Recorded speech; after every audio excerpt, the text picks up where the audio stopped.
tentang sejarah berdarah kaum Khawarij dan juga tetesan darah kaum muslimin sampai kiamat dibangkitkan. Pembahasan ini cukup menarik untuk kita bahas, karena satu-satunya firqah ataupun kelompok sesat yang muncul di zaman Nabi SAW, dan belum ada satupun kelompok yang muncul di zaman itu.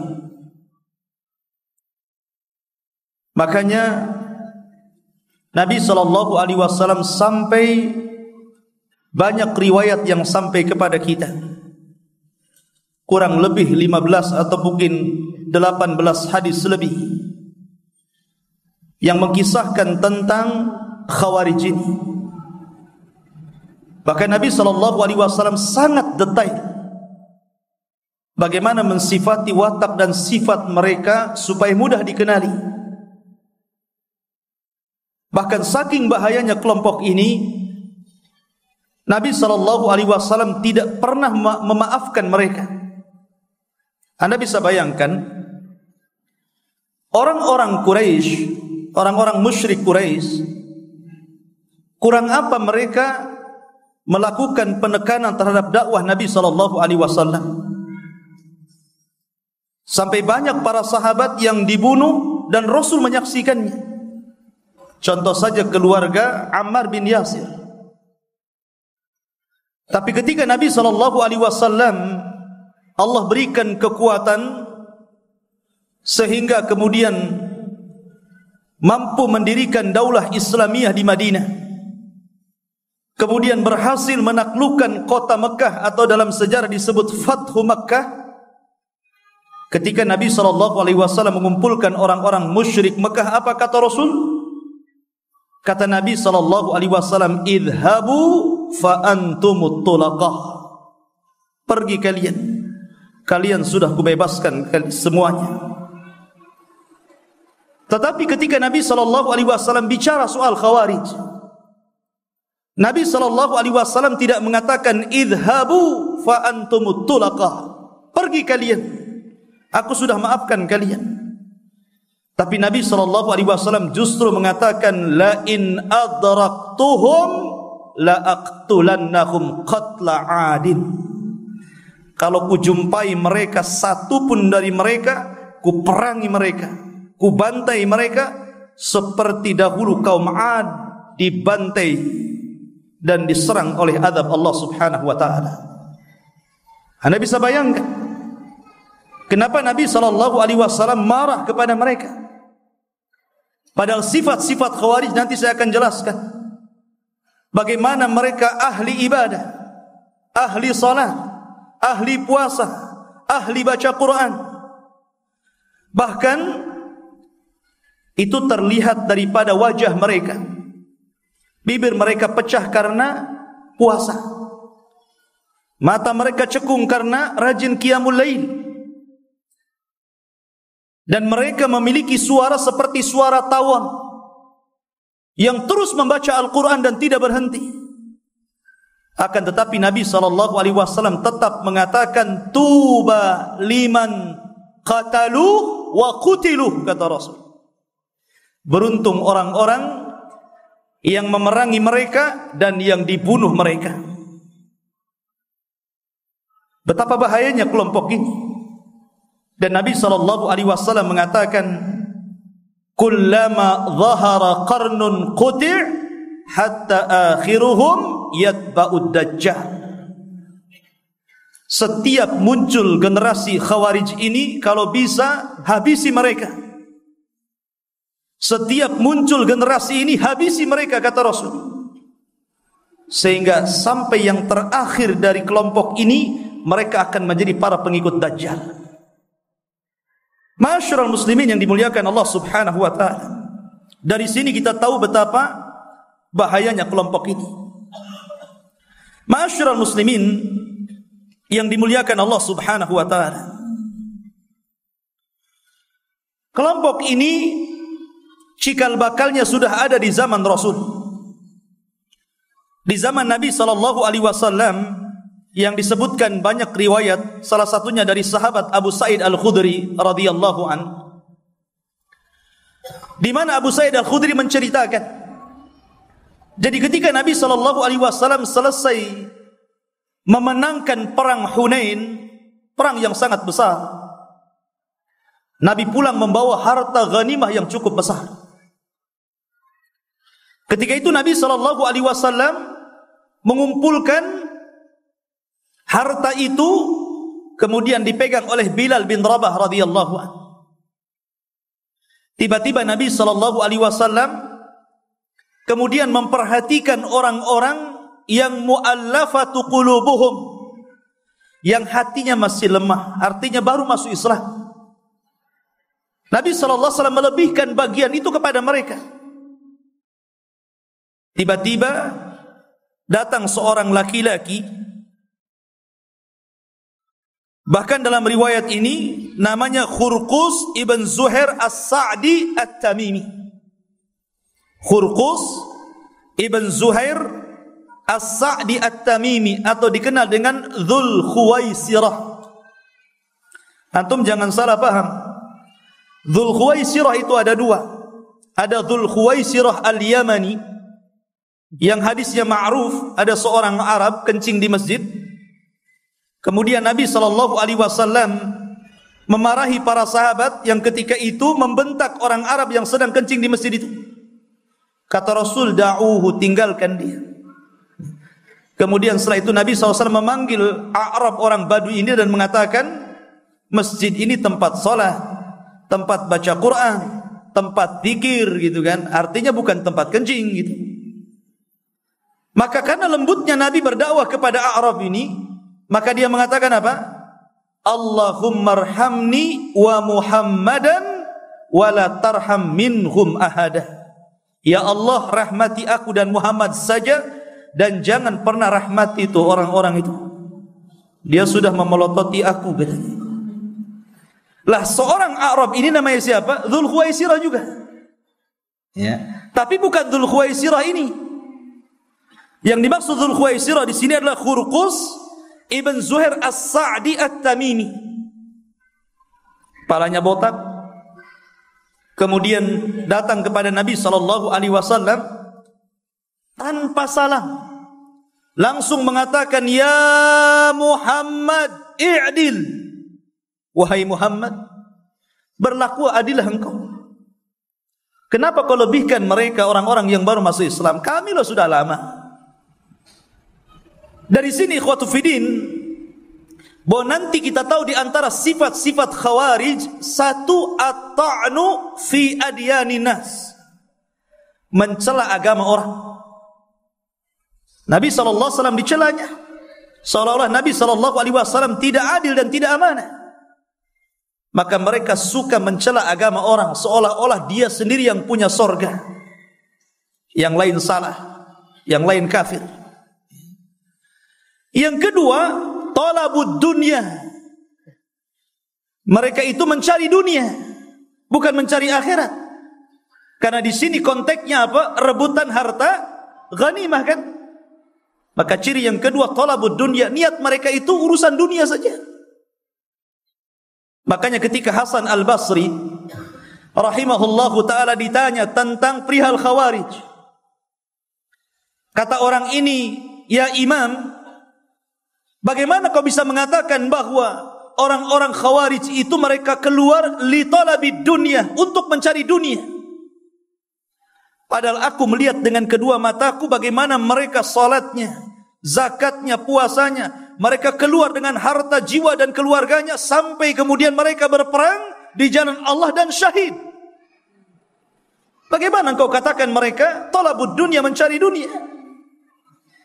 Maka Hasan Al-Basri mengatakan pada orang ini, amana'akum imamun salah? Apakah pemimpin kalian melarang kalian salat? Mereka mengatakan tidak. Amana'akum imamukum al-hajj? Apakah imam kalian, pemimpin kalian melarang kalian haji? Apakah pemimpin kalian melarang kalian zakat? Disebutkan apakah kalian dilarang oleh imam kalian untuk beribadah? Mereka mengatakan tidak. Lah kalau seandainya kalian bisa salat dengan tenang, bisa haji dengan tenang, bisa ibadah dengan tenang, lalu buat apa Anda mengangkat senjata kemudian perang, kemudian meninggal di dalam peperangan? Kalau bukan tujuan dunia, apa namanya?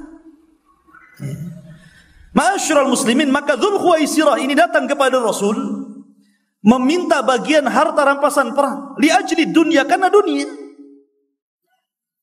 Maka kemudian Nabi SAW marah dan mengatakan kepada Dzul Khuwaisirah, illam a'dil faman ya'dil. Kalau aku enggak adil, siapa yang lebih adil dari aku, kata Rasul. Coba, Allah Subhanahu wa ta'ala telah mempercayakan aku kepada penduduk bumi. Lah engkau tidak percaya kepadaku? Dalam riwayat, laqad khibtu wa khasirtu. Sungguh aku telah rugi dan telah binasa. Dalam riwayat, khibta wa khasirta, artinya engkau yang rugi, engkau yang binasa, punya nabi yang tidak amanah. Kalau aku tidak adil, siapa yang lebih adil? Maka Nabi SAW setelah orang ini pergi, kemudian Rasul mengatakan, min di hadzal rajul, kelak akan muncul orang yang seperti ini. Bukan keturunan orang ini, tapi orang yang seperti itu kelak akan ada. Di mana mereka, kata Rasul, yahkiruna ahadukum salatahu ma'a salatihim, wasyamahu ma'a siyamihim, wa qira'atahu ma'a qira'atihim. Di mana akan muncul nanti orang-orang yang persis seperti dia, kata Rasul. Satu kaum yang mereka meremehkan solat-solat kalian dibandingkan solat mereka, puasa kalian dibandingkan puasa mereka, baca Quran kalian dibandingkan baca Quran mereka. Artinya mereka ahli solat, ahli puasa, ahli baca Quran, dan mereka lebih hebat dibandingkan kalian. Tapi Nabi SAW mengatakan, yamrukuna minad din kama yamrukus sahmu minar ramiyah. Tapi mereka melesat dari agama, dari Islam, seperti anak panah yang keluar dari busur. La in adraktuhum la aqtulannahum qatla'an.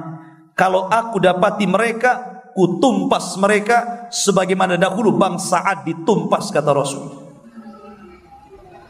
Ma'asyiral muslimin yang dimuliakan Allah Subhanahu wa taala. Dari sini maka Nabi SAW sudah menjelaskan sedikit ciri Khawarij. Ciri Khawarij. Makanya dalam hadis Abi Sa'id Al-Khudri radhiyallahu an, beliau menyebutkan dalam riwayat, tidak menyebutkan ciri-ciri yang disebutkan dalam hadis ini, tapi menyebutkan ciri yang lain. Apa kata beliau? Fa aqbala rajulun kathul lihyati. Yang datang kepada Rasul itu janggutnya lebat. Kemudian musriful wajnataini, menonjol pipinya. Kemudian ghabirul ainaini, cekung kedua matanya karena banyak menangis. Kemudian natil jabin, hitam dahinya karena selalu sujud kepada Allah Subhanahu wa taala. Mahluqur ra'si, dan pelontos, artinya botak kepalanya. Makanya di zaman Umar ibn Khattab radhiyallahu an, ada satu kisah dari seorang laki-laki namanya Sabir. Sabir ini suka membawa syubhat. Dia datang dari Syam ke Madinah membawa syubhat. Datang ke pasar-pasar, kemudian mengadukan ayat satu dengan ayat yang lainnya, sehingga orang bingung. Akhirnya kemudian dihadapkan kepada Umar. Umar membawa pelepah kurma, dipukul kepalanya. Masih ada syubhat di kepalamu? Dipukul lagi sampai berdarah. Akhirnya dia mengatakan, sudah enggak ada Umar, sudah habis syubhat di kepalaku, katanya. Akhirnya kemudian ikhwatu fillah dimuliakan Allah Subhanahu wa taala. disebutkan bahwa berdirinya firqah ataupun pemikiran Khawarij ini belum melembaga. Baru kepada pemikiran itu di zaman Utsman ibnu Affan radhiyallahu an. Jadi ketika Utsman bin Affan menjadi khilafatul muslimin setelah Abu Bakar, kemudian Umar, kemudian Utsman, disinilah muncul pemikiran Khawarij. Ketika itu ada seorang tokoh, walaupun orang-orang Syiah mengatakan tokoh ini fiktif katanya, ini cerita angan-angan ahli sunnah katanya. Tidak, tokoh ini tidak fiktif. Tokoh ini beneran ada, dicatat sejarahnya oleh para ulama. Muncul seorang laki-laki Yahudi dari Yaman, dari kabilah Himyar, namanya Abdullah ibnu Sabah. Yahudi, pura-pura masuk Islam. Ya. Kemudian dia masuk ke dalam istana. Karena orang Yahudi, ikhwan, Allah berikan kecerdasan, tetapi untuk merusak, bukan untuk memperbaiki orang Yahudi itu. Makanya mereka itu maghdub, dimurkai oleh Allah Azza wa Jalla karena banyak ilmu tapi kurang ibadah. Lah akhirnya kemudian mulailah dia ingin membuat kekisruhan di tengah-tengah pemerintahan Utsman bin Affan radhiyallahu an. Tapi karena Mekah, Madinah dan sekitarnya itu mereka kuat orangnya, masih banyak para sahabat, sehingga dia tidak bisa menyebar isu di antara Mekah dan Madinah. Akhirnya dia hijrah ke Mesir, kemudian hijrah ke Irak, kemudian hijrah ke Kufah. Di sana banyak orang-orang yang jauh daripada sahabat Nabi SAW. Mereka bukan para sahabat, sehingga mereka tidak tahu bagaimana fadilah Utsman bin Affan di mata Nabi SAW. Karena Utsman di mata Nabi itu dzu nurain, pemilik dua cahaya, karena menikahi dua putri Nabi, Ruqayyah dan Ummu Kulsum. Malaikat saja malu kepada Utsman, dan dia dijamin masuk surga atas lisan Nabi SAW. Rupanya berhasil Abdullah bin Sabah ini membuat isu-isu yang membangkitkan para pemuda Mesir, para pemuda Irak, dan para pemuda Kufah. Akhirnya berdirilah pemikiran untuk melakukan pemberontakan. Dari sini mulainya. Melakukan pemikiran untuk melakukan pemberontakan kepada pemimpin yang sah, yang dipilih kaum muslimin.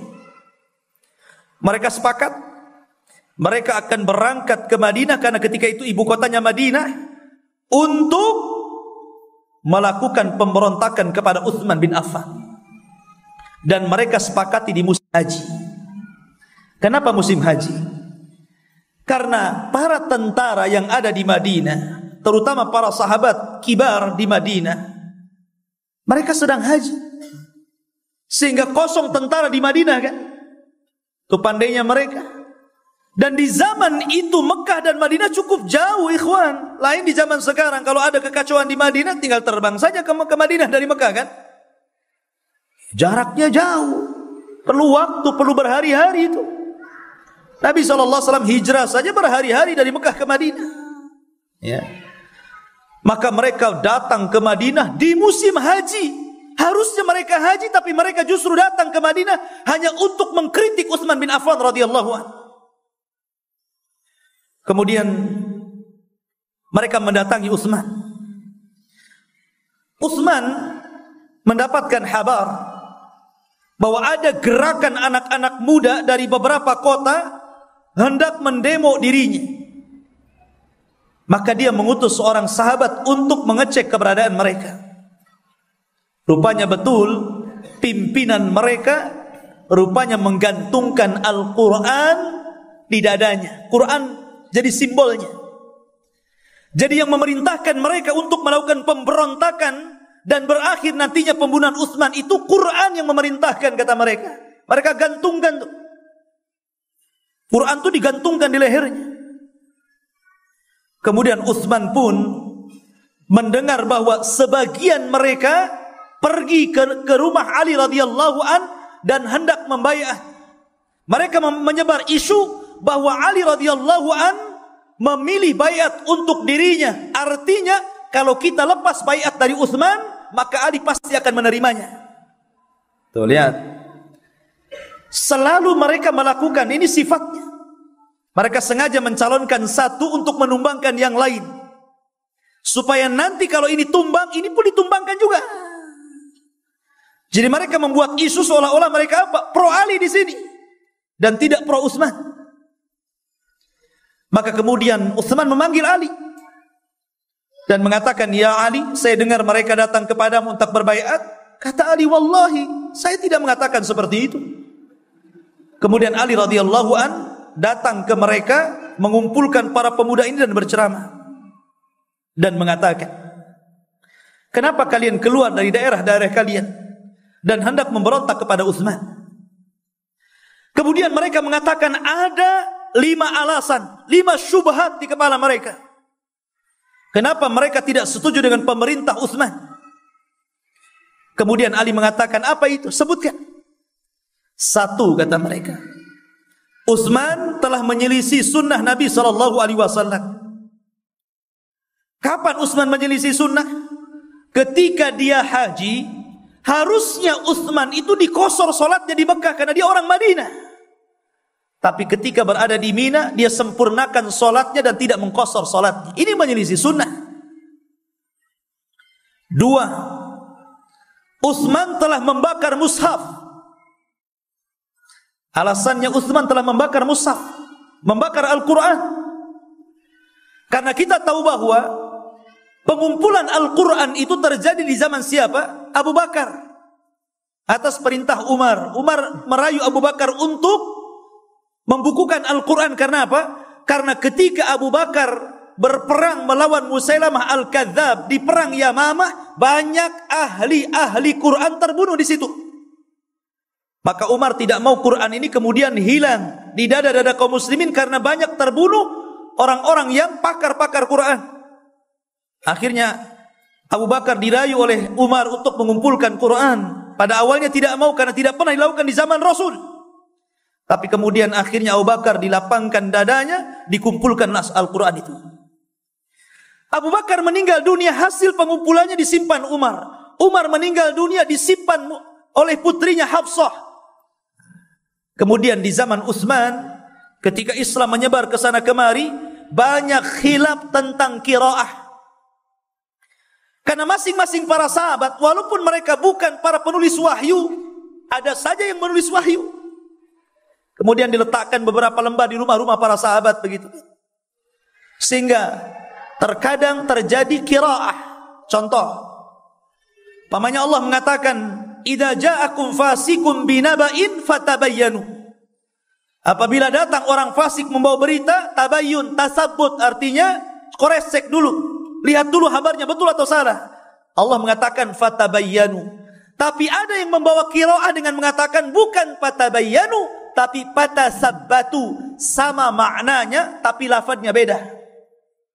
Terjadi khilaf, yang benar fatabayyanu, yang lain mengatakan fatasabbatu. Atau contoh yang lain, Allah mengatakan innallaha huwal ghaniyul hamid. Rupanya ada sahabat ketika menulis wahyu tidak ada huanya. Innallaha ghaniyun hamid. Yang betul innallaha huwal ghaniyul hamid atau innallaha ghaniyul hamid. Terjadi khilaf. Maka Utsman bin Affan radhiyallahu an akhirnya ingin menyatukan qiraah yang pernah ada di zaman Rasul dan mengumpulkan qiraah-qiraah yang tercecer dan membakarnya. Supaya tidak ada khilaf di tengah-tengah kaum muslimin. Orang Khawarij menganggap ini sebuah kesalahan, Utsman sudah membakar Al-Quran. Kemudian yang ketiga, Utsman itu punya peternakan unta. Mereka mengatakan bahwa itu Utsman menjadi khalifah memperkaya diri sendiri. Khalifah apa ini memperkaya diri sendiri? Ya. Kemudian yang kelima, yang keempat, bahwa Utsman lebih mementingkan kerabatnya dijadikan pejabat. Apa itu dalam bahasa kita itu? Nepotisme.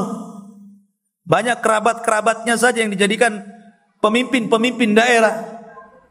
Dan yang terakhir, Utsman ini banyak menjadikan sigharus sahabah, sahabat-sahabat kecil, untuk menjadi pemimpin dan meninggalkan sahabat-sahabat besar. Syubhat. Makanya ikhwatu fiddin, kalau ada orang yang hendak merobohkan pemerintah yang sah, mesti ada syubhat di kepalanya itu. Pemimpin ini zalim, korupsi, macam-macam itu ceritanya kan. Mereka harus punya alasan untuk menumbangkan itu. Dan Khawarij ini mencari-cari alasan. Bagaimana caranya kemudian Utsman tercoreng dengan alasan-alasan mereka, kemudian mereka membunuh karakter khalifah. Ini ciri-ciri juga. Orang Khawarij itu suka membunuh karakter orang, terutama karakter pemimpin, supaya jatuh itu. Ma'asyiral muslimin yang dimuliakan, kata Ali Thaib, saya akan jawab. Kata Ali radhiyallahu anhu mengatakan, adapun Utsman, beliau menyempurnakan salatnya di Mina ketika haji, karena Utsman pernah menikah di situ dan punya rumah. Dia mukim, bukan musafir. Dan seorang mukim menyempurnakan salatnya, bukan qasar. Adapun Utsman punya peternakan unta, itu peternakan kaum muslimin. Utsman hanya menggemukkan mereka, dan Utsman satu unta pun tidak mengambilnya. Adapun Utsman membakar mushaf, karena Utsman membakar qiraah yang diperselisihkan dan menetapkan qiraah yang disepakati, supaya tidak ada khilaf. Di zaman itu sudah ada khilaf, gimana di zaman sekarang? Kemudian adapun Utsman kemudian menjadikan kerabat-kerabatnya sebagai pemimpin-pemimpin di wilayahnya, di wilayah kekuasaannya. Bukankah Nabi SAW mengkhususkan Quraisy sebagai para pemimpin di zaman Nabi? Dan Quraisy keluarga Rasul. Apa salahnya? Ya kan? Adapun Utsman kemudian memilih sigharus sahabah, sahabat-sahabat yang kecil dijadikan pemimpin dan meninggalkan sahabat yang besar. Apakah para pemimpin, para gubernur, para pemimpin daerah yang diutus Utsman mereka tidak adil? Saya tanya, apakah Utsman mengutus orang zalim? Kalau mereka orang adil dan tidak zalim, apa salahnya? Pemimpin yang adil tidak mesti harus kibarus sahabat.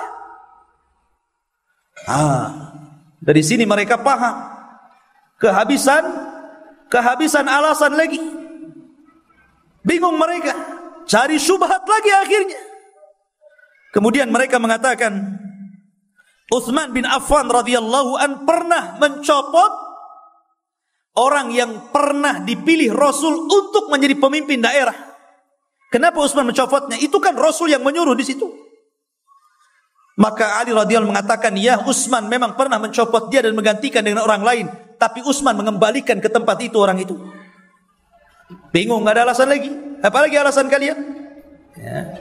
Dari sini menunjukkan ikhwan bahwa salah satu solusi untuk menghadapi Khawarij adalah dengan cara dialog.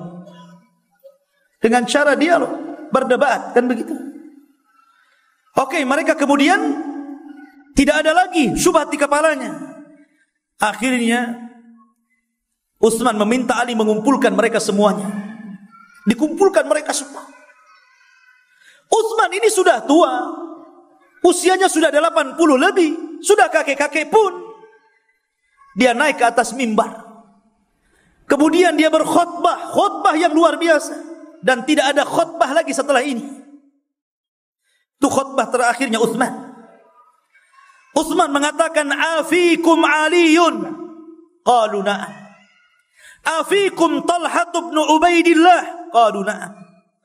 Afikum Zubair ibn al-As. Qalu na'am. Afikum Sa'd bin Abi Waqqas. Qalu na'am. Maka Utsman mengatakan, asyhadu an la ilaha illallah wa asyhadu anna Muhammadar Rasulullah. Utsman mengatakan, bukankah di hadapan kalian ada dapat sorga? Kalian tahu siapa yang membelinya? Fashtaraituha, aku yang membelinya. Ketika Madinah ketika itu kekurangan air di zaman Rasul, sehingga orang-orang harus membeli air ke Yahudi.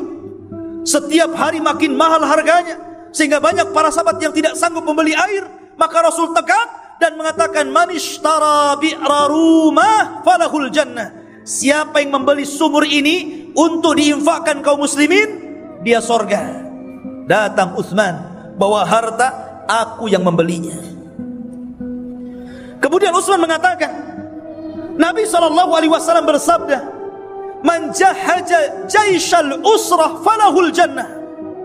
Kata Rasul, siapa yang mempersiapkan pasukan di saat kesulitan, karena ketika itu dalam perang Tabuk, perang yang melelahkan, tidak bisa jalan kaki, harus naik kuda. Kenapa? Jaraknya jauh, sementara pasukan besar. Para sahabat kekurangan senjata dan kuda. Kata Rasul, siapa yang mendanai perang ini, menyediakan kuda-kuda dan senjata, falahul jannah, dia dapat sorga. Apa kata Utsman? Siapa yang mempersiapkan? Fajahaztuha, aku yang mempersiapkan, kata Utsman. Kemudian Utsman mengatakan, dahulu Nabi SAW tertarik dengan sebidang tanah. Kata Nabi SAW, siapa yang membeli tanah ini, maka dia dapat sorga. Aku yang membelinya. Kemudian Rasul menjadikan tanah ini untuk memperluas Masjid Nabawi. Tiba-tiba kalian datang melarang aku untuk sholat di Masjid Nabawi. Siapa kalian?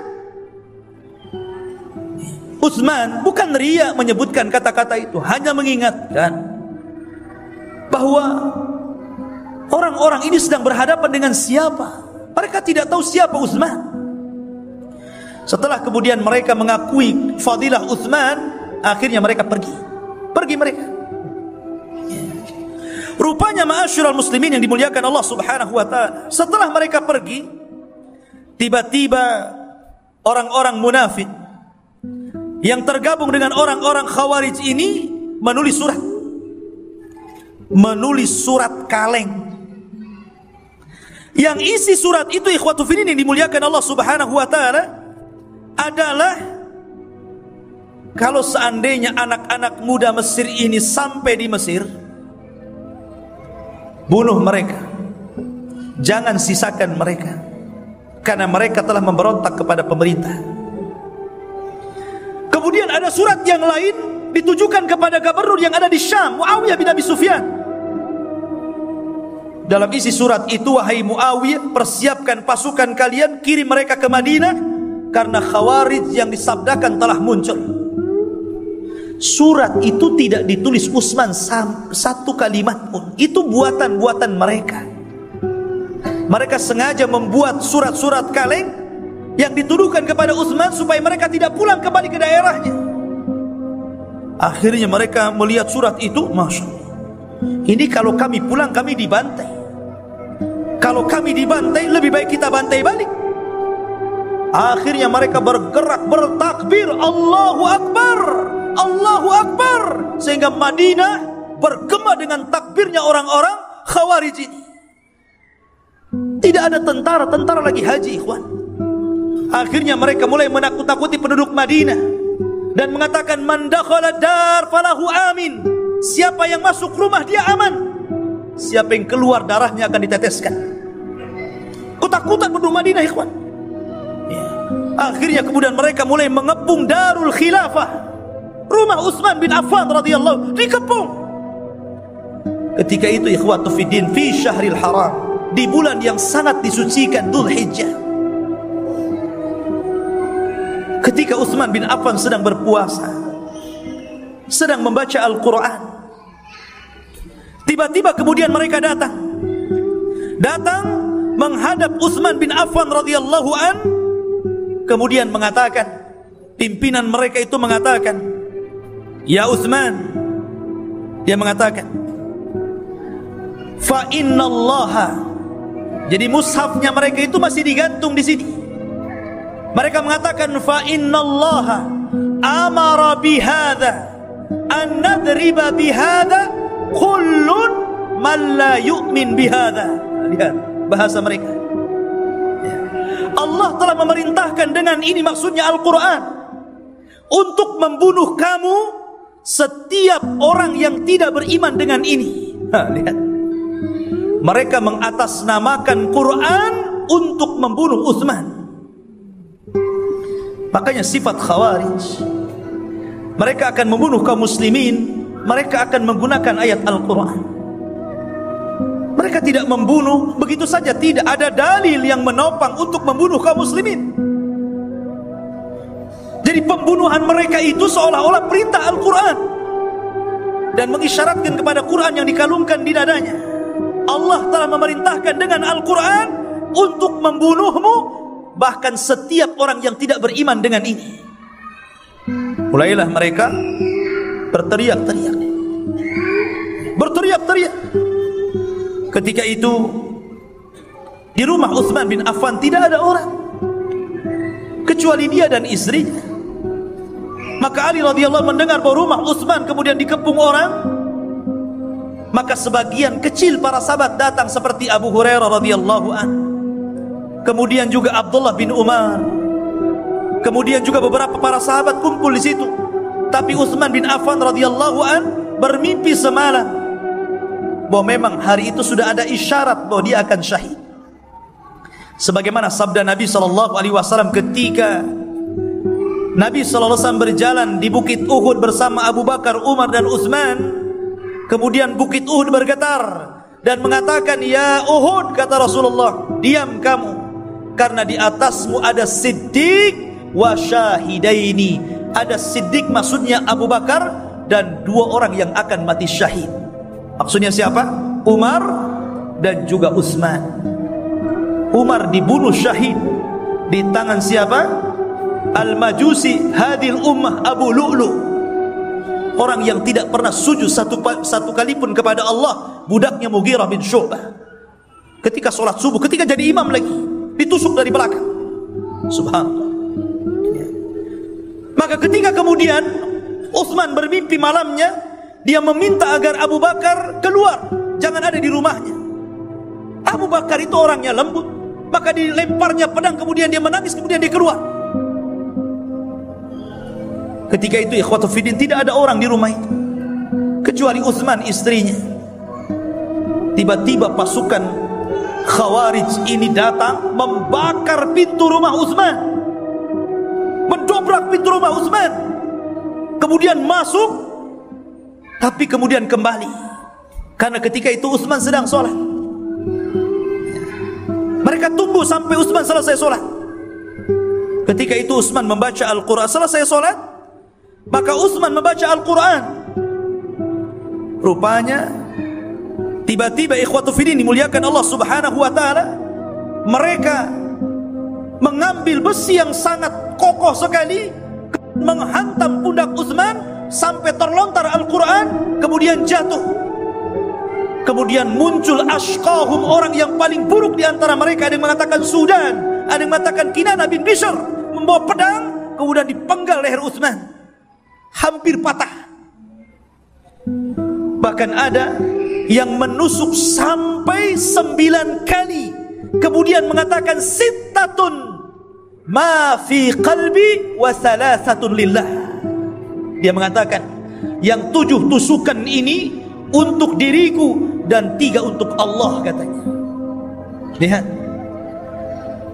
Ma'asyiral muslimin, sadisnya orang-orang ini membunuh Utsman bin Affan, meneteskan darah orang yang sangat luar biasa di mata Nabi SAW. Sampai-sampai Rasul menikahkan 2 putrinya kepada Utsman. Mulai dari diciptakannya makhluk sampai diwafatkannya makhluk terakhir, tidak ada manusia yang pernah dinikahkan 2 putri Rasul kecuali Utsman bin Affan, yang dikatakan satu di antara 10 orang yang dijanjikan masuk surga, tapi dibunuh dengan cara sadis oleh orang-orang Khawarij. Apakah kemudian sampai di sini fitnah Khawarij, ikhwan? Tidak. Rupanya fitnah Khawarij ini juga berlangsung di masa Ali. Yang dahulu mereka ingin menobatkan Ali menjadi khilafah dan menumbangkan Utsman, sekarang mulai lagi mengganggu kekhilafahan Ali. Itulah ciri-ciri mereka. Mereka tidak setuju dengan pemimpin yang sah, maunya dari mereka saja. Ma'asyiral muslimin yang dimuliakan Allah subhanahu wa ta'ala. Maka kemudian Fitnah yang kedua muncul ketika mereka anak-anak muda itu tergabung dalam kelompok Ali dan hendak berperang bersama Muawiyah. Alasannya apa? Utsman ini dibunuh tidak wajar, ya ikhwan. Sehingga banyak para sahabat tidak setuju dengan pembunuhan ini.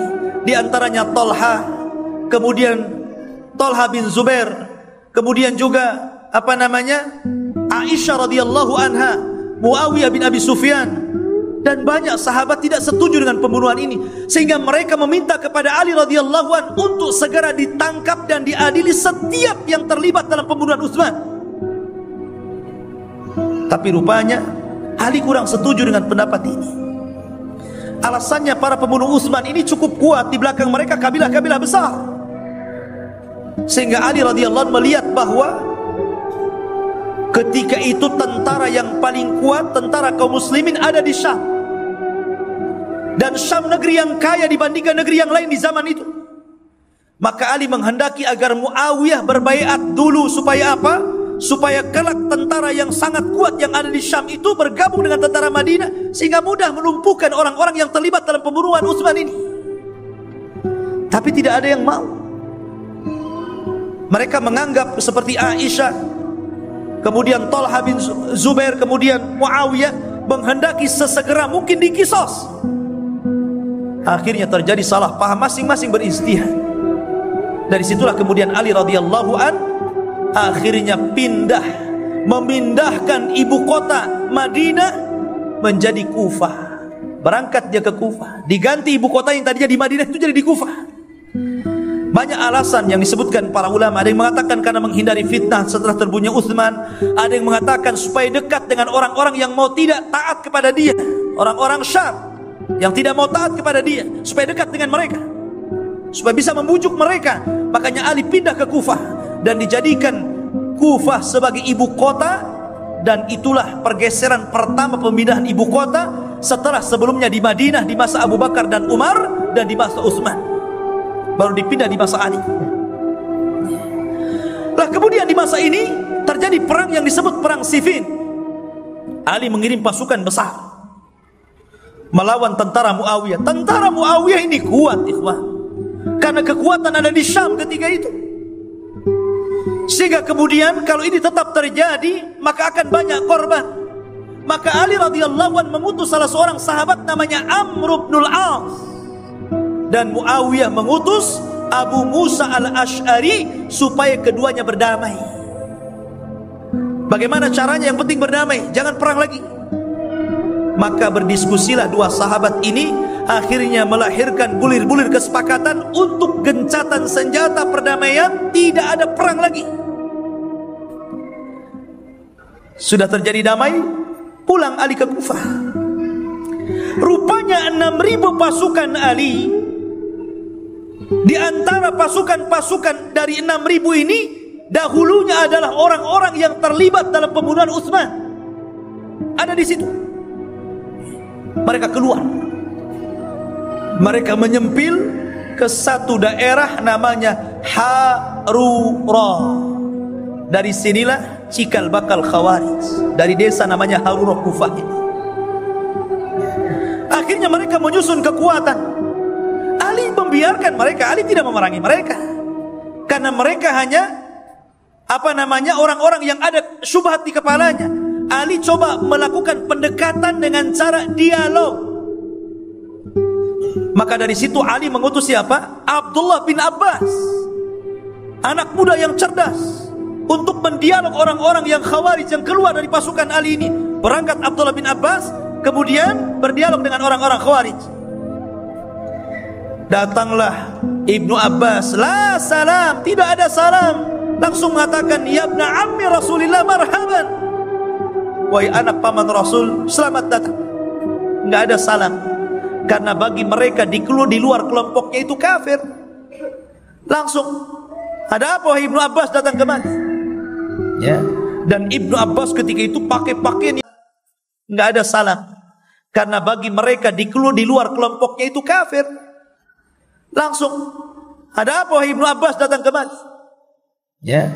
Dan Ibnu Abbas ketika itu pakai pakaian yang sangat bagus sekali, yang sangat baru, yang sangat indah gitu kan.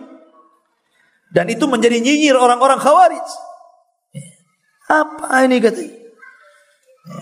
Pakaian bagus kayak gini. Maka Ibnu Abbas mengatakan, salah saya pakai pakaian bagus. Dulu Nabi SAW, aku melihat dengan kedua mataku, memakai pakaian yang bagus yang terbuat dari kain dari Yaman. Demi Allah, tidak ada pakaian yang lebih bagus yang dia pakai dibandingkan pakaianku dan pakaian kalian. Kenapa kalian mengharamkan? Kemudian pemimpin Khawarij namanya Qawwa Ibn Bishr atau siapa namanya, tiba-tiba berceramah di hadapan anak buahnya Khawarij. Ya ma'syaral mujahidin, ya ma'syaral muwahhidin, wahai orang-orang yang bertauhid. Nah, lihat, mereka akan merasa dirinya paling suci. Orang-orang Khawarij sampai hari ini mereka pasti akan mengatasnamakan mujahidin, muwahhidin, orang-orang yang akan menegakkan keadilan. Pokoknya nama-nama yang seolah-olah mereka benar sendiri. Seperti itulah orang-orang Khawarij sampai hari ini. Ya ma'syaral muwahhidin, maukah aku habarkan kepada kalian siapa orang ini? Maksudnya Abdullah bin Abbas. Sesungguhnya dia dan kaumnya telah diturunkan oleh Allah Al-Quran, innahum qaumun khasimun, mereka kaum yang suka berdebat. Lihat, dijatuhkan wibawa Abdullah bin Abbas. Kayaknya mereka selalu seperti itu. Ya. Kemudian Abdullah bin Abbas tenang, dia orang cerdas. Dia tahu harus dari mana memulai dan harus dari mana mengakhiri. Cerdas dia. Ya. Akhirnya dia mulai ngomong, barulah banyak yang terpukau dengan ucapannya dan mengatakan, sebenarnya kalian keluar dari tentara itu kenapa? Ada apa dengan kalian? Barulah mereka mengatakan, ya Ibn Abbas, karena kami punya 3 alasan. 3 alasan ini yang menjadikan kami keluar dari Ali radhiyallahu anhu. 1, karena Ali radhiyallahu anhu ketika berperang melawan Muawiyah atau melawan Aisyah atau melawan Tolha dan yang lainnya, baik di perang Siffin ataupun perang Jamal, Ali tidak menjadikan harta-harta mereka sebagai harta ghanimah, harta rampasan perang. Dan Ali tidak menawan perempuan-perempuan dan tawanan-tawanan laki-lakinya. Kemudian yang kedua, Ali radhiyallahu an, dia telah berhukum dengan hukum manusia. Dia tidak pernah berhukum dengan hukum Allah. Dia serahkan hukum itu kepada manusia, sebagaimana Muawiyah menyerahkan hukum kepada manusia. Karena Ali ketika itu menyerahkan kepada Amr bin As dan Muawiyah menyerahkan kepada Abu Musa al-Ash'ari. Ini apa-apaan? La hukma illallah. Tidak ada hukum kecuali hukum Allah, katanya. Yang ketiga, Ali menghapus nama Amirul Mukminin. Dalam perjanjian perdamaian itu, Ali tidak mengatasnamakan Amirul Mukminin, tetapi Ali bin Abi Thalib, kalau dia bukan Amirul Mukminin, berarti Amirul Kafirin. Nah, lihat. Ya. Sama dengan alasan yang pertama. Kalau Ali menganggap Aisyah, Muawiyah dan para pengikutnya orang-orang Islam kemudian diperangi, berarti Ali telah melakukan dosa besar, menumpahkan darah kaum muslimin. Tapi kalau Ali menganggap mereka kafir, Aisyah kafir, Muawiyah kafir, orang-orangnya kafir, kenapa tidak diambil ghanimahnya? Kenapa tidak ditawan para tawanannya? Selalu Khawarij itu membagi 2, ikhwan. Kalau antum gak bersama kami, antum sama Amerika sana. Nah, selalu seperti itu. Kalau antum tidak sama kami, antum ini corong-corongnya Amerika, corong-corongnya Barat, katanya. 2 saja, suruh milih mereka itu. Gak ada yang ketiganya. Ya. Itulah ciri-ciri mereka. Ya. Ma'asyiral muslimin yang dimuliakan Allah subhanahu wa ta'ala. Akhirnya, kata Abdullah bin Abbas, cuman itu? Ya, cuman itu. Gimana kalau aku jawab, kalian mau kembali ke pasukan Ali? Cerdas Abdullah bin Abbas. ngadakan perjanjian dulu, nggak langsung dijawab. Mau kembali ke pasukan Ali kalau kuruntuhkan syubhat kalian? Ya. Baru Ali radhiyallahu meruntuhkan satu-satu. Kata Abdullah bin Abbas, adapun Ali radhiyallahu an tidak mengambil harta mereka, tidak menawan wanita-wanita mereka. Dalam pasukan itu ada Aisyah radhiyallahu anha. Mau kalian menawan Ummul Mukminin, istri Nabi sallallahu alaihi wasallam yang difirmankan Allah Subhanahu wa taala, ya nisa'an nabi lastunna ka ahadin minan nisa. Hei wanita-wanita Nabi, kalian berbeda dibandingkan wanita-wanita yang lain. Kalian mau menawan Aisyah? Hah? Aisyah kalian mau tawan? La ilaha illallah. Yang kedua, adapun Ali menyerahkan hukum kepada Amr bin As dan Muawiyah menyerahkan hukum kepada Abu Musa untuk berdamai. Kalau kalian bermasalah dalam keluarga kalian bermasalah suami istri, cekcok, tidak bisa berdamai, apa kata Al-Quran? Fab'athu hakaman min ahlihi wa hakaman min ahliha. Maka utuslah dua perwakilan dari keluarga laki-laki, siapa wakilnya? Dari perempuan, utus juga keluarganya, siapa wakilnya? Berdamai. Ini urusan kecil, urusan keluarga saja boleh memutus orang untuk berdamai. Ini urusan besar, darah kaum muslimin. Salah Ali mengutus Amr bin As untuk berdialog dengan Abu Musa al-Asy'ari. Bukankah Allah mengatakan seperti itu? Fab'athu hakaman min ahlihi wa hakaman min ahliha. Dan Allah mengatakan, wa in ta'ifatani minal mu'minina iqtatalu fa aslihu bainahuma. Yang ketiga, adapun Ali menghapus nama Amirul Mukminin dan meletakkan Ali di situ. Karena Nabi sudah melakukannya dalam perjanjian Hudaybiyah. Nabi tidak menyebutkan Rasulullah, tetapi Nabi SAW mengatakan, tulis wahai Ali Muhammad bin Abdullah. Kalau mereka tidak menghendaki Abdullah wa Rasuluh, jangan letakkan Rasul, cukup Muhammad saja. Rasul melakukannya. Lebih mulia mana Rasul dengan Amirul Mukminin? Lebih mulia Rasul. Tapi Rasul menghapus nama Rasul, nama Nabi diletakkan Muhammad bin Abdullah. Maka dia pun sama. Apa salahnya? Rupanya 2.000 pasukan balik, tapi sisanya masih banyak, 4.000 yang degil-degil itu. Tidak mau. Padahal syubhatnya sudah diruntuhkan itu. Ya. Tapi dari sini sudah ada solusi kan? Bagaimana cara menghadapi mereka? Berdialog secara ilmiah. Pulang. Yang 2.000 gabung sama pasukan Ali. Yang 4.000 kekeh di Nahrawan. Ya. Kemudian Ali membiarkan mereka yang 4.000 itu. Sampai akhirnya ada satu kisah. Ada anak sahabat namanya Abdullah bin Khabbab bin Arat itu sedang safar melewati Harura. Dia bawa keluarganya, bawa istrinya, bawa budaknya, bawa jariyah yang sedang hamil, melintasi Harura. Tiba-tiba ditangkap dan diikat. Anak sahabat Abdullah bin Khabbab bin Arat. Ya kan? Kemudian ditanya macam-macam. Rupanya berakhir karena mereka atau Abdullah bin Khabbab bin Arat membela orang-orang yang dimusuhi Khawarij, dibunuh dengan cara sadis sampai jariyah yang sedang hamil dibetel, dikeluarkan oroknya, kemudian sembelih. Ini sudah keterlaluan. Bukan hanya menganggap Ali itu kafir karena telah berhukum dengan hukum manusia, kata mereka la hukma illallah, tidak ada hukum kecuali hukum Allah. Nih sekarang sudah menghalalkan darah kaum muslimin. Abdullah bin Khabbab bin Arat dibantai dengan keluarganya. Makanya paham takfir ikhwan, paham mengkafir-kafirkan itu bahaya. Karena berawal dengan mengkafir-kafirkan, berakhir dengan menghalalkan darah kaum muslim. Makanya ketika para ulama memberikan definisi Khawarij, apa sih Khawarij itu? Maka ulama mengatakan Khawarij itu terangkai dari 3 perkara. 1, mereka memberontak kepada jamaatul muslimin wa imamahum. Mereka suka memberontak kepada jamaah kaum muslimin dan pimpinannya. Yang kedua, pemberontakan ini karena dibina oleh sebuah pemikiran.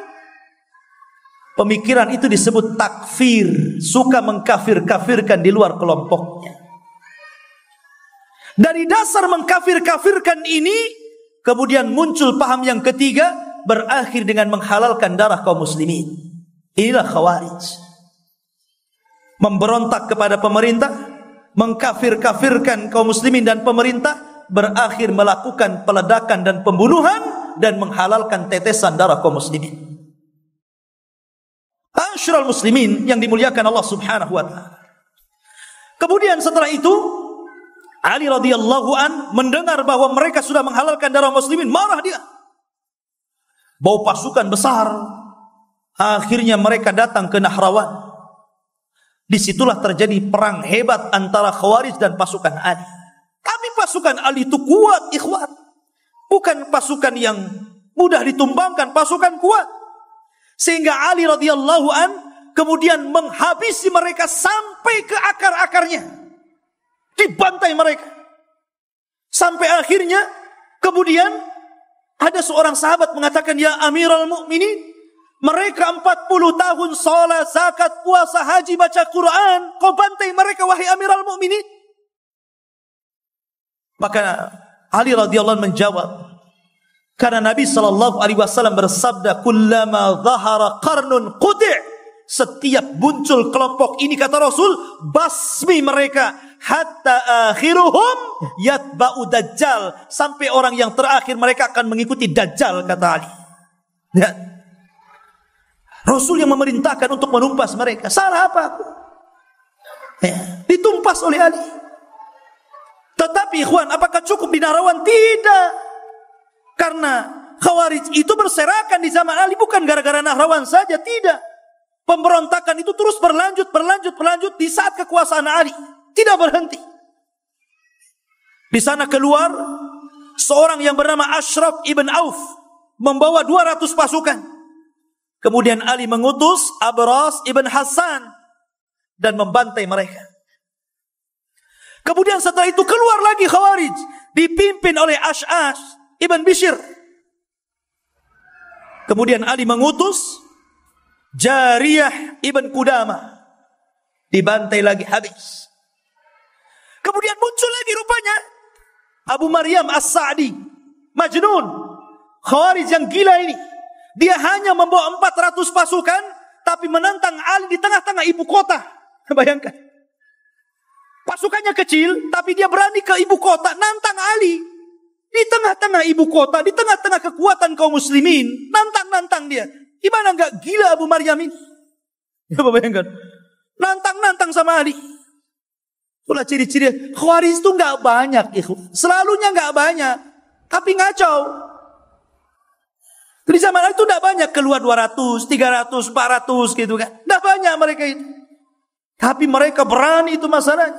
Cuman sayang keberanian mereka itu di atas kesesatan masalahnya. Bukan untuk jihad di jalan Allah. Di tengah ibu kota ini Abu Maryam As-Sa'di ini berteriak-teriak nantang Ali dan mengatakan, "La hukma illallah." Tidak ada hukum kecuali hukum Allah. "Wa man lam yahkum bima anzalallah fa ulaika humul kafirun." Barang siapa yang tidak berhukum dengan Allah, kafir dia. Ali dikafir-kafirkan. Berani, gila dia. Ya. Akhirnya Ali mengutus Shuraih ibn Hani untuk membantai mereka. Akhirnya sebagian terbunuh, sebagian terluka. Ali itu rahim, baik. Yang terluka ini dirawat, kemudian diobati, sembuh. Keluar lagi dia. Coba bayangkan. Itulah sabda Nabi SAW, "Yamruquna minad dini kama yamruqus sahmu minar ramiyah." Kemudian Nabi SAW di akhir hadis mengatakan, "Thumma la ya'uduna fi." Mereka melesat dari Islam seperti anak panah keluar dari busurnya, dan mereka tidak pernah kembali lagi. Kata Ibnu Sirin, akhir hadis lebih buruk daripada awalnya. Kemudian Nabi SAW di akhir hadis mengatakan, "Thumma la ya'uduna fi." Mereka melesat dari Islam seperti anak panah keluar dari busurnya, dan mereka tidak pernah kembali lagi. Kata Ibnu Sirin, akhir hadis lebih buruk daripada awalnya. Awalnya apa? Keluar dari Islam melesat seperti anak panah dari busurnya. Akhirnya apa? Dan mereka tidak pernah kembali. Artinya apa? Balik lagi seperti itu pemahamannya. Nggak bisa dihilangkan. Makanya orang-orang yang terluka ini disembuhkan sama Ali. Rupanya memberontak lagi di akhirnya. Kurang ajar enggak? Kurang ajar, ikhwan. Ya. Masyarul muslimin yang dimuliakan Allah Subhanahu wa taala. Apakah cukup sampai di sini? Tidak. Akhirnya kemudian datanglah ketika mereka sudah habis di Nahrawan, habis di sini, habis di situ, habis gitu kan. Mereka makin menyempit itu. Akhirnya mereka membuat aturan siasat baru. Datanglah 3 orang ketika itu berkumpul di Ka'bah. Satu namanya Abdurrahman ibnu Mulzam. Kemudian 2 Al-Buraq ibn Abdullah At-Tamimi. Dan yang ketiga Amr ibn Bukair. 3 orang ini ngadakan rapat kecil-kecilan di Mekah. Ini pemimpin Khawarij ini 3-3-nya. Kemudian mereka bercerita tentang saudara-saudara mereka yang terbunuh di Nahrawan. Kasihan mereka katanya. Mereka itu saya kenal ahli ibadah, ahli solat, ahli zakat, ahli sorga. Kata mereka. Ya kan? Lalu bagaimana? Rasanya kita hidup tanpa mereka nggak ada gunanya. Tapi kita harus membuat siasat untuk terakhir kehidupan kita biar manfaat katanya. Bagaimana caranya? Dia mengatakan ana akfikum min Ali. Kata Abdurrahman bin Mulzam, biar saya urus Ali gitu. Kemudian Buraq ibn Abdullah At-Tamimi mengatakan wa ana akfikum bi Muawiyah, biar saya urus Muawiyah. Kemudian yang terakhir Amr mengatakan ana akfikum bi Amr ibn As, biar saya urus Amr bin As. Kemudian mereka sepakat di bulan Ramadan di waktu subuh untuk melakukan pembunuhan kepada 3 orang ini.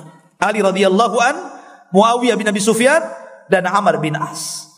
Berangkat mereka di bulan Ramadan. Bayangkan, di bulan Ramadan hendak membunuh manusia yang dijamin masuk surga. Ali radhiyallahu an, orang yang merupakan penulis wahyu Rasul. Muawiyah bin Abi Sufyan, orang yang dijamin masuk surga. Amr bin As. Dan mereka hendak membunuh 3 orang ini atas nama jihad, atas nama Quran, atas nama membela Islam. Ini ciri-ciri mereka membunuh orang Islam atas nama Islam. Orang Khawarij. Ya. Berangkat 3-3-nya ini. Rupanya betul ketika Ali keluar sholat subuh, namanya sholat subuh, tidak bawa senjata, tidak bawa pasukan kan begitu. Tiba-tiba dihantam dari belakang, ditusuk tengkuknya oleh Abdurrahman bin Mulzam, dan pisau itu sudah beracun, ikhwan. Barulah para sahabat sibuk kemudian menangkap Abdurrahman bin Mulzam, ditangkap, berhasil ditangkap itu. Kemudian Ali radhiyallahu an dibawa ke rumahnya dalam kondisi setengah sadar, setengah pingsan. Abdurrahman bin Mulzam dihadapkan di samping Ali, diikat. Kemudian Ali radhiyallahu an bertanya dengan mengatakan, ya Abdurrahman, bukankah aku telah berbuat baik kepadamu? Ma hamalaka ala hadha? Kenapa kau melakukan ini? Maka kata Abdurrahman bin Mulzam, wahai Ali, aku sudah menunggu 40 subuh untuk mengintai dirimu, karena aku hendak membunuh manusia terburuk yang ada di alam semesta. Menganggap Ali manusia terburuk. Kata Ali radhiyallahu an, demi Allah aku tidak akan melihat kamu kecuali engkau akan dibunuh. Dan aku tidak melihat kecuali engkau manusia yang paling buruk yang ada di permukaan bumi. Kalau aku mati, bunuh dia. Tapi kalau dia aku hidup, aku tahu bagaimana cara menghadapinya. Tapi Ali radhiyallahu anhu kemudian meninggal. Abdurrahman bin Mulzam kemudian dibunuh. Kemudian Buraq ibn Abdullah At-Tamimi yang diutus untuk membunuh Muawiyah, sama di waktu subuh keluar dia. Datang Muawiyah, kemudian ditusuk kena lambungnya. Ya, nggak sampai membunuh Muawiyah karena keburu banyak orang. Kemudian dia lari.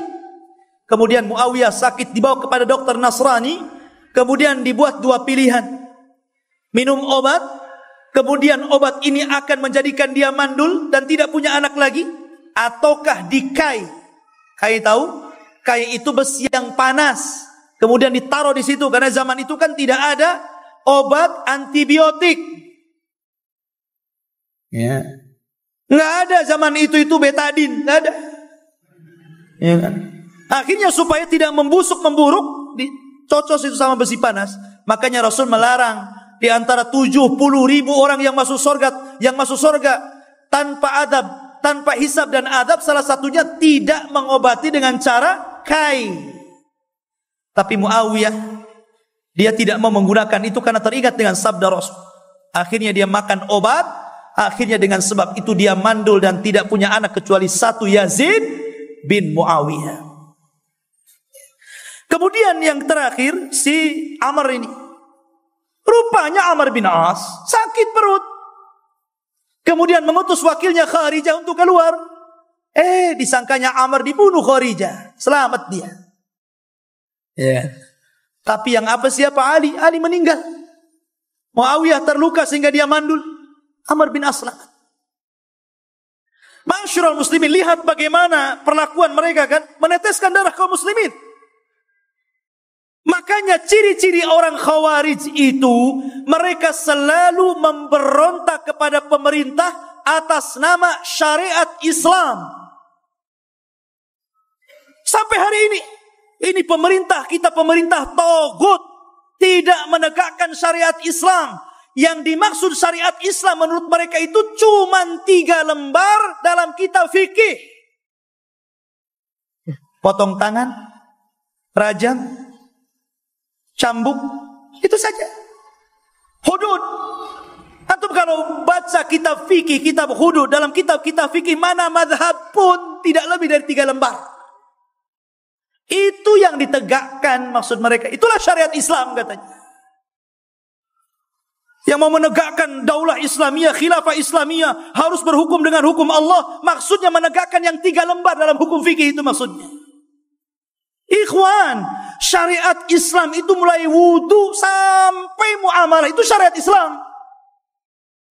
Mulai dari akidah, ibadah, tauhid, sampai muamalah, sampai akhlak, itu syariat Islam. Termasuk menjaga keamanan kaum muslimin, itu syariat Islam. Kalau Anda mengebom tidak aman, itu bukan syariat Islam. Syariat Islam itu menjaga darah kaum muslimin, bukan membunuh kaum muslimin. Itu syariat Islam. Ikhwatu fiddin, hanya gara-gara ingin melaksanakan 3 lembar hukum fikih, kemudian mereka meneriakkan syariat Islam, syariat Islam, syariat Islam. Itulah ciri-cirinya. Umat ini perlu dibina, ikhwan. Dibina dulu. Dibina akhlaknya, tauhidnya, ibadahnya. Syariat Islam itu umum. Tapi mereka yang dimaksud syariat Islam cuma 3 lembar saja. Itulah jadinya pertumpahan darah gara-gara 3 lembar. Yang kedua, seolah-olah Islam di mata mereka itu urusan darah, darah dan darah saja. Gak ada lagi. Ya, bom. Apa lagi? Jihad. Itu saja, soal darah aja cerita mereka itu. Syariat Islam darah, syariat Islam darah, berontak. Khotofidin muliakan Allah subhanahu wa ta'ala. Ya. Lihat nih, dari masa ke masa nih. Ketika Ali radhiyallahu anhu meninggal, sampai di sini selesai? Tidak. Giliran Muawiyah. Utsman habis, Ali habis, Muawiyah dirongrong sekarang. Tapi Muawiyah ini orangnya kuat. Beda dengan yang sebelumnya, dia punya pasukan besar. Sehingga tidak mudah dikalahkan. Ditumpasnya oleh sama Muawiyah itu. Ada kelompok kecil ditumpas, kelompok kecil ditumpas, habis. Kemudian Muawiyah meninggal dunia. Datang Umar bin Abdul Aziz, pemimpin yang adil. Yang disebut dengan Mujaddid Hadil Ummah. 100 tahun pertama Allah bangkitkan dengan Umar bin Abdul Aziz. Pemimpin sangat adil. Ada juga orang Khawarij berontak. Maunya gimana ini? Kasih pemimpin yang adil tak mau. Yang zalim tambah lagi. Ya. Khotofidin muliakan Allah Azza wa Jalla. Ini tidak akan berhenti. Makanya kenapa Rasul mengatakan kelompok ini tidak bisa ditumpas. Dan kelompok ini kita kenal hari ini. dengan orang-orang yang mengatasnamakan jihad, meledakkan bom di sana sini. Kita kenal dengan para teroris.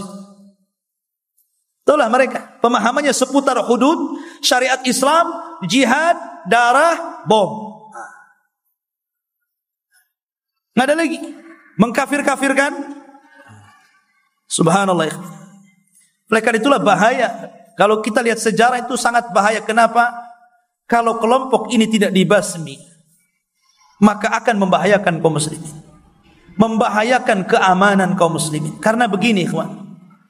Sampai ada seorang tokoh alim ulama, Ibnu Sirin kalau tidak salah, mengatakan, kalaulah seandainya Allah takdirkan orang Khawarij ini berkuasa, kalau seandainya demikian, dia berkuasa di negeri ini, maka tidak akan pernah aman darah kaum muslimin.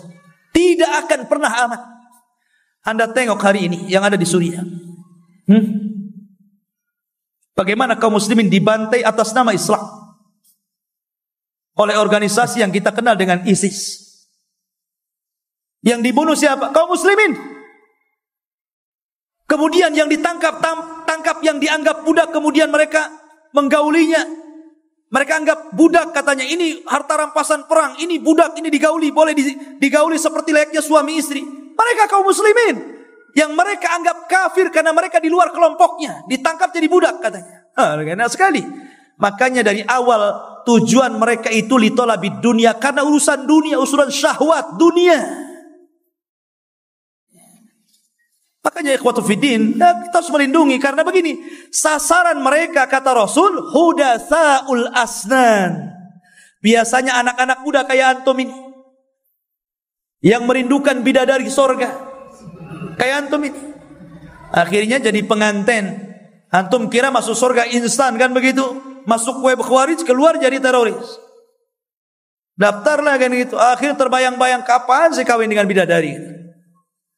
Yang ada bidadari neraka antum dapat. Ya. Enggak begitu ikhwan. Hudasaul asnan.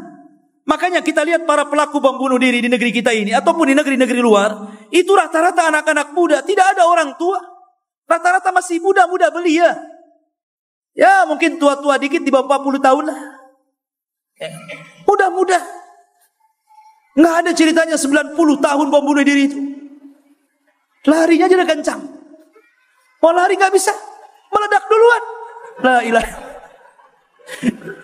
Qatufidin muliakan Allah. Makanya Rasul mengatakan hudasaul hasnan. Muda-muda orangnya kata Rasul. Tetapi apa? Sufahaul ahlam. Jahil, tidak tahu agama, kurang iman. Makanya mereka disifati itu apa? Mereka membaca Al-Quran tidak sampai di tenggorokan. Artinya tidak ada iman di antara mereka. Imannya enggak masuk. Makanya ketika Abdullah bin Abbas mendebat orang Khawarij, ternyata tidak ada sahabat satu pun di antara mereka. Kalau seandainya ada sahabat, tentu mereka tidak akan seperti itu pemikirannya. Masyurul muslimin, ini di antara kisah sejarah singkat, sebenarnya panjang sejarahnya. Sampai nulis 2 gini loh saya. Tapi saya sampaikan sebentar saja. Ya. Tapi nggak apa-apa. Ya. Banyak tokoh-tokoh di sini saya sebutkan satu-satu berdirinya, tanggalnya, cuman waktunya juga yang tidak mungkin. Jadi saya potong-potong saja sejarahnya. Karena banyak pertanyaan juga di sini. Tapi sebelum kita tutup, kita buka tanya jawab dulu.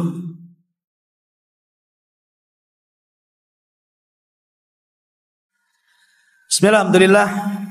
Ustadz, apa hukumnya demo? Tanggalnya, cuman waktunya juga yang tidak mungkin. Jadi saya potong-potong saja sejarahnya. Karena banyak pertanyaan juga di sini.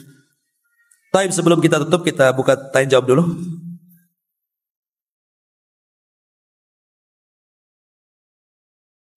Bismillahirrahmanirrahim. Ustadz, apa hukumnya demo? Demo. Dan satu lagi Ustadz, ya. Gimana untuk ikhwan dan akhwat yang sering chat berduaan? Lah, kok lain pertanyaannya? Satu demo, satu pacaran. Taib. Masalah demo itu dilihat ikhwan. Maksudnya apa demo itu? Karena saya pernah bertanya ke salah satu masyayikh tentang rincian demo secara ringkas. Demo itu terbagi 4. Demo itu terbagi 4. 1, antum keluar pamannya ke istana presiden di Jakarta sana dengan tujuan memang mau menjatuhkan pemerintah. Antum tidak setuju dengan pemerintah yang sekarang, macam-macam antum cerita. Ya. Sehingga antum tidak setuju bahwa masa kemudian antum demo di bundaran HI atau di Istiqlal atau di mana gitu kan. Niatnya satu, untuk merobohkan pemerintah yang sah. Walaupun tidak ada anarkis di situ, tetap tidak boleh.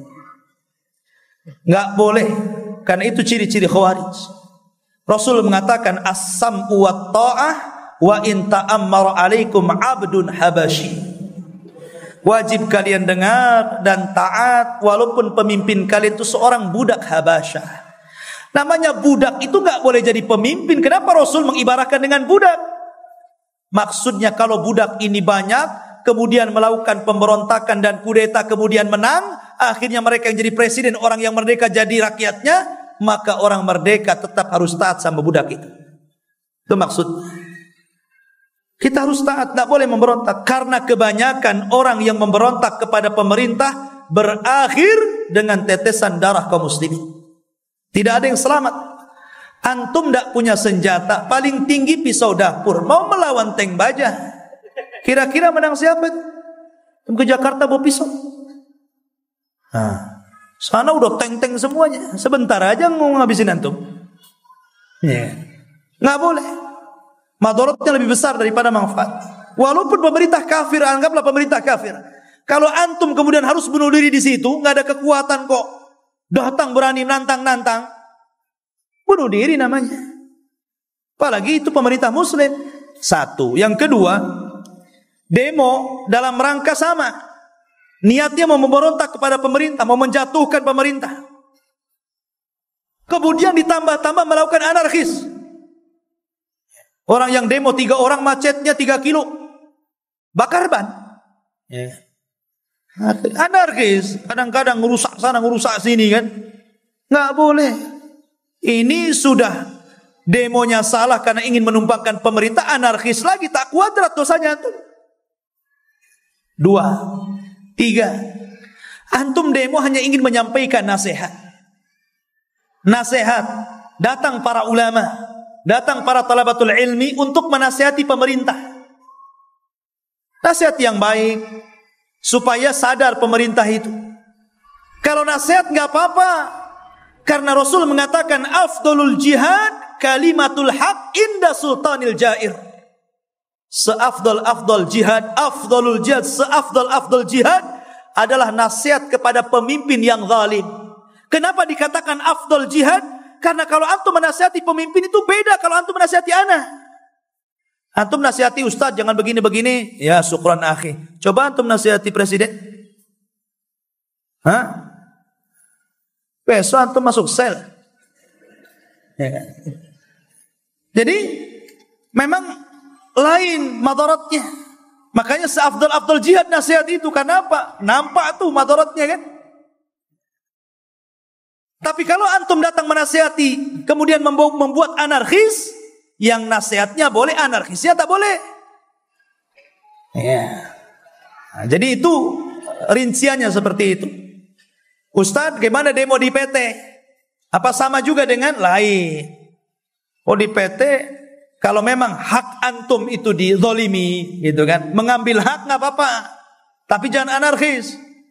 Nah, biasa anarkis kalau di PT ya. Nah. Satu lagi, gimana untuk ikhwan dan awan yang sering chat berduaan? Ya nggak apa-apa kalau suami istri. Kalau bukan suami istri janganlah ya. Baik. Apa perbedaan Khawarij dan Syiah? Ya namanya ada beda. Khawarij, Syiah, beda lah. Ya. Kalau nama beda, beda istilah. Khawarij tadi sudah saya jelaskan. Syiah ini justru para pendukung Ali. Berawal mereka berlebihan, ekstrim, dipimpin oleh Abdullah bin Sabah, datang kepada Ali, mengatakan antal ilah, kamu Tuhan Ali katanya. Oh, hebat kali. Ya, Ali dikatakan Tuhan sama Sabaiyah, Abdullah bin Sabah. Marah Ali. Ali menganggap mereka murtad karena telah menuhankan selain Allah. Maka Ali menyiapkan satu parit berisi api, tangkap orang-orang murtad itu yang menuhankan saya, bakar mereka. Dibakar semua. Yang sisanya tidak tobat. Kenapa? Makin yakin Ali Tuhan. Kenapa demikian? Karena Rasul bersabda, la yu'adzibu bin nar illa rabbun nar. Tidak boleh mengadab manusia dengan api kecuali Rabb, pemilik api. Tuh tengok. Makin yakin kan? Oh, makin yakin ahli Tuhan. Makin sesat dia. Ditumpah sama dia. Kemudian lahirlah dari kelompok Sabah ini Syiah ini. Sampai hari ini. Wallahu a'lam. Khawarij itu kan menegakkan sunnah Rasul, tapi kok bisa jadi sesat gitu ya Ustaz? Gimana kita bisa terhindar dari kaum Khawarij? Iya. Mereka itu gulu ekstrim dalam menjalankan sunnah. Salah satu cirinya yang disebutkan dalam hadis Abi Sa'id Al-Khudri, mereka itu musyammirus thawb. Jadi pakaian itu di atas betis. Mereka tidak isbal, pamannya ini betis, ya segini tengah-tengahnya. Mereka di atasnya lagi hampir ke lutut. Konon ingin sunnah sekali. Di atas mata kaki dia angkat sampai atas, sampai mendekati lutut. Padahal Abu Sa'id Al-Khudri mengatakan apa? Tidak mengapa. Kalau kamu tidak bisa setengah, di bawahnya lagi. Kalau tidak sanggup, di bawahnya lagi. Tapi jangan sampai menempel di mata kaki. Itu hadis Abu Sa'id Al-Khudri juga. Maka dari sini menunjukkan ciri Khawarij itu apa? Ekstrim, gulu, berlebih-lebihan, melampau dalam agama. Mereka menjalankan sunnah itu melampau, gitu maksudnya. Iya sunnah juga tapi melampau. Makanya Rasul mengatakan apa ketika menyuruh Abdullah bin Abbas untuk mencarikan kerikil kecil untuk melempar jumroh. Diambilkan kerikil kecil sama Abdullah bin Abbas, 7 butir. Kemudian diambil sama Rasul, dikasih tahu sahabatnya. Kata Rasul, mithla hadhihi tarmun. Seperti ini kerikil yang kalian lempar. Dikasih tahu sama Nabi. Ya, artinya apa? Jangan lebih besar dari ini. Zaman sekarang macam-macam yang dilempar. Sendal dilempar, payung dilempar, macam-macam coba. Kerikil kok jadi sendal pula. Ya. Jadi itu hulu, mereka terlalu hulu. Apakah Mujahid Islamic State atau ISIS mungkin itu Khawarij? Apa penegakan Islam secara kafah itu Khawarij? Tidak. Kita katakan ciri-ciri. Kita tidak mengingkari orang yang ingin menegakkan khilafah. Kita senang. Kita senang kalau ada orang yang menegakkan khilafah. Tapi khilafah yang seperti apa? Kalau yang dimaksud khilafah itu menegakkan hukum syariat yang 3 lembar dalam fikih, itu maksudnya hukum hudud, kecil sekali. Ya. Tapi kalau yang dimaksud menegakkan syariat Islam itu kafah. Ya betul kafah. Bukan hanya sebatas hukum hudud loh ya. Maksudnya secara keseluruhan. Salatnya, zakatnya, puasanya, hajinya, termasuk juga keamanan, tidak menumpahkan darah kaum muslimin, semua syariat Islam itu mantap. Tapi apa bisa di negeri kita seperti ini? Sementara akidah umat di negeri kita masih keropos syirik di mana-mana, penyimpangan sunnah di mana-mana, orang maksiat di mana-mana. Mungkin enggak kita tegakkan syariat Islam itu? Ya. Coba. Makanya Nabi SAW selama 10 tahun di kota Mekah tidak pernah meneriakkan khilafah kecuali la ilaha illallah. Katakan la ilaha illallah, kalian selamat. Katakan la ilallah, kalian selamat. Itu saja. Setelah akidah kaum muslimin kuat, datang ke kota Madinah, ditempa akidahnya dengan baik, muncullah akhirnya khilafah sendiri. Karena sudah kuat di bawah itu. Ya. Baru kemudian kuat ke atas. Ini kuat di atas, keropos di bawah. Contohnya Mesir. Ketika para ikhwan muslimin di sana berhasil kan mendapatkan pemilu di Mesir kan, naik presidennya, dikudeta. Terlalu terburu-buru kan, belum siap, Mesirnya belum siap, mana kita gitu kan. La ilaha. Jadi bukan kita mengingkari adanya khilafah. Khilafah itu kita senang. Tetapi mungkin gak di negeri kita ini kita tegakkan, sementara memang akidah kaum muslimin masih banyak kesyirikan di mana-mana. Maka tugas kita hari ini bagaimana meluruskan akidah kaum muslimin, mendakwahkan tauhid, memperbaiki akhlak mereka. Ini dulu aja. Kenapa sibuk-sibuk masalah khilafah dulu? Yang kecil-kecil saja belum. Akhirnya mereka mengatakan, itu kan yang kecil-kecil itu kulit katanya. Ini yang gede khilafah katanya.